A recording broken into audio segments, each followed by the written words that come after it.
नाशिकच्या विकासाला गती देणाऱ्या ओझर विमानतळ विस्तार प्रकल्पाचं भूमिपूजन संपन्न।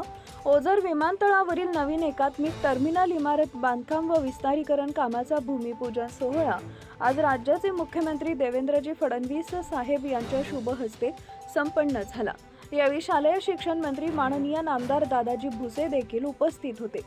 आगामी नाशिक त्र्यंबकेश्वर सिंहस्थ कुंभमेळा 2027च्या पार्श्वभूमीवर देशविदेशातून येणाऱ्या कोट्यावधी भाविकांच्या सुलभ प्रवासासाठी तसेच नाशिकच्या दळणवळण सुविधांना बळकटी देण्यासाठी ओझर विमानतळाचं विस्तारीकरण हा महत्त्वाकांक्षी प्रकल्प हाती घेण्यात आला आहे।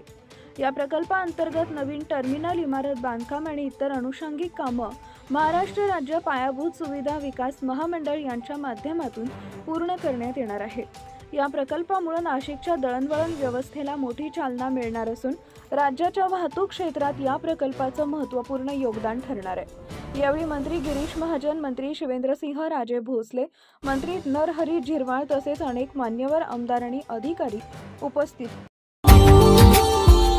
Subscribe now and press the bell icon. Never miss an update.